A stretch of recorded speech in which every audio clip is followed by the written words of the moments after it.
A Fox News reporter, of all people, is having to fend off MAGA backlash after she reacted with visible disgust at a Newsmax reporter publicly insulting President Biden at the White House. But before we unpack all that, if you end up liking this video and you want to support the channel, please be sure to hit the like, subscribe, and alert bells before you go. All right, friends, we have several clips to talk about in this video. And it's an unusual video because we're actually going to somewhat defend, if not celebrate, the actions of a Fox News reporter by the name of Jacqui Heinrich. Now, to be fair, Jacqui Heinrich is not Jesse Waters, Laura Ingraham, Jeanine Pirro. She's not an anchor. She occasionally guest anchors. She's not an opinion columnist. She's not a commentator, right? She is actually the correspondent to the White House from the Fox Propaganda Network. And we talked about her actually in previous videos because she is one of the saner employees of the Fox Propaganda Network. She asks tough questions, but she asks tough questions of anybody to whom she speaks. A rare example of fair and balanced. I'm going to play you a clip twice, two vantage points of the same interaction. This is at the White House. Members of the press are speaking to Karine Jean-Pierre, the White House press secretary.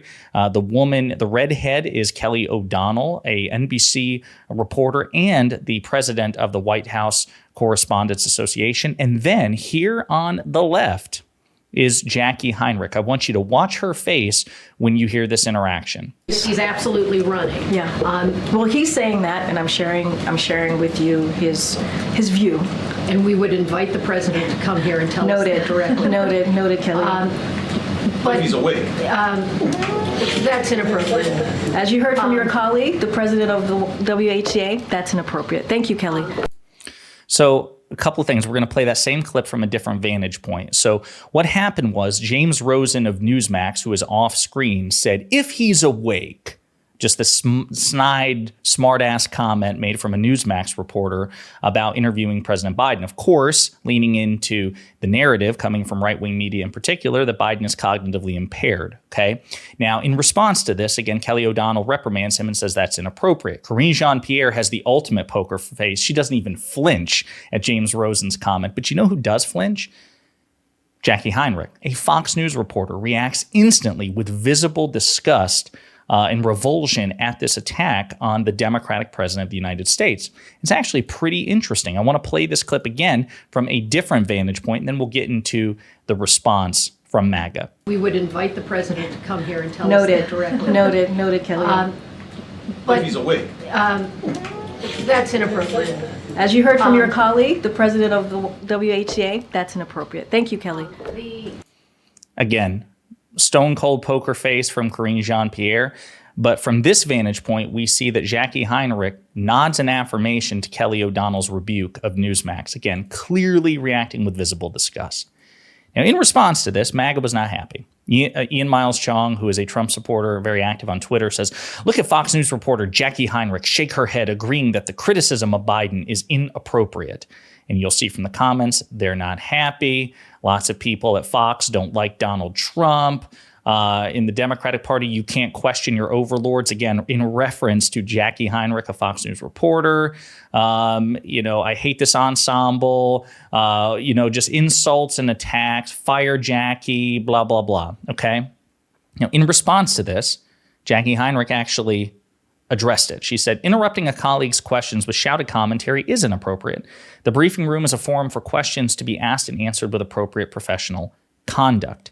Now, again, if you look at the comments in her feed, people are not happy. She has, 1.9 thousand likes in response and nearly 1.1 thousand replies, right? People are complaining. And as a matter of fact, a popular right-wing streamer named Nuance Bro tried to accuse her of double standards. I mean, Jim Acosta, CNN reporter, he constantly was disrespectful to then President Trump. Well, he really wasn't. I mean, he was certainly annoying to a lot of right-wingers, but he never insulted Donald Trump when Trump was president. He just persistently asked questions. What James Rosen did of Newsmax wasn't asked a question. He made a personal insult to the president of the United States. He didn't ask a question.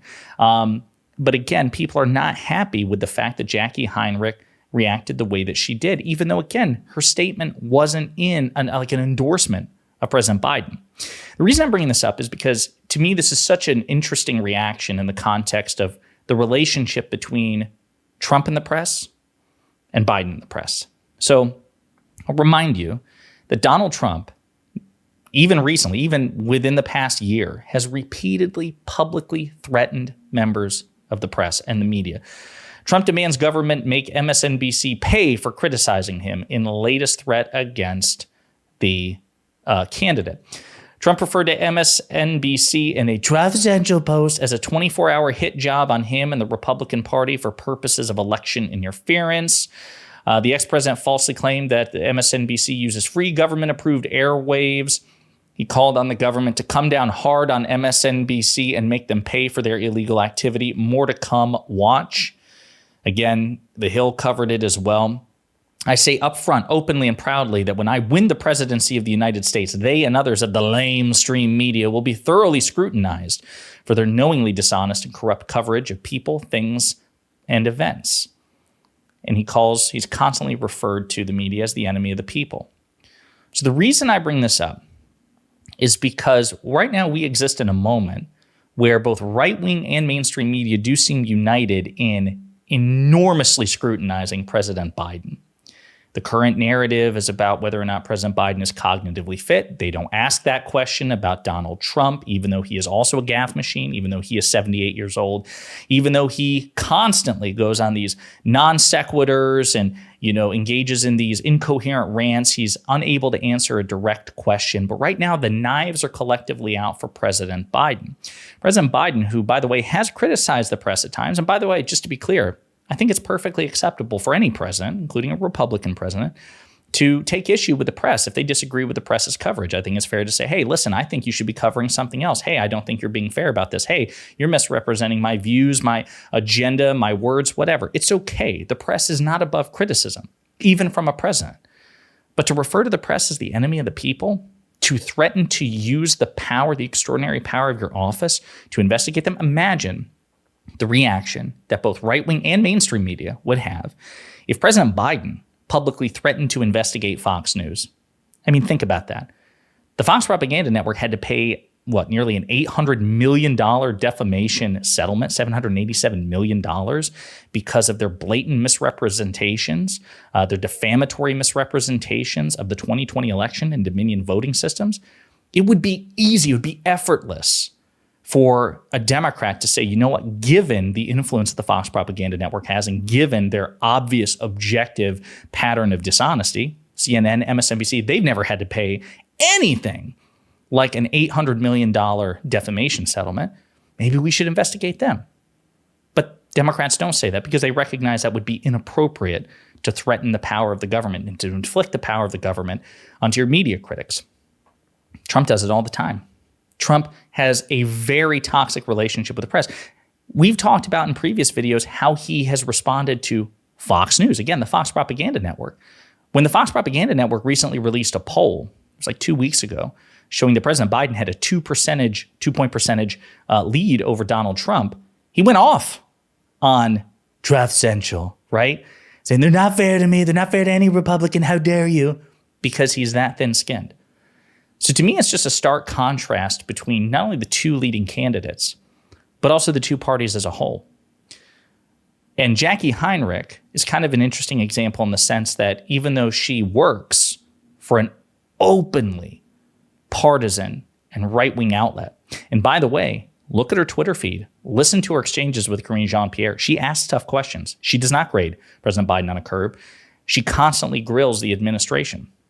But because she has a sense of professionalism, because for her, whatever feeling she may have about Biden, and I don't know if she'll vote for Trump or vote for Biden, whatever. I have no idea what her personal political ideology is. She can simultaneously ask very, very persistently tough questions of the Biden administration, which she should, by the way, and also expect a sense of decorum. She doesn't hate the president. She doesn't hate the Democratic Party. She doesn't hate the Biden White House.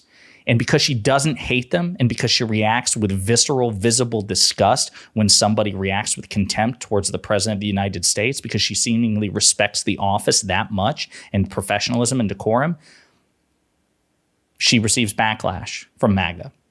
Very interesting dynamics at play, which I think a lot of people don't appreciate. And again, elevating the irony that at this very moment, the president, or the candidate rather, who treats the press better, who has more respect for the press, even when he disagrees with them, even when he occasionally criticizes them, Biden, is actually the subject of almost a consensus attack from both the right-wing media for ideological reasons and the mainstream media for pure sensationalist reasons. No loyalty whatsoever. They are gladly willing to throw Democrats and President Biden under the bus if it generates them clicks.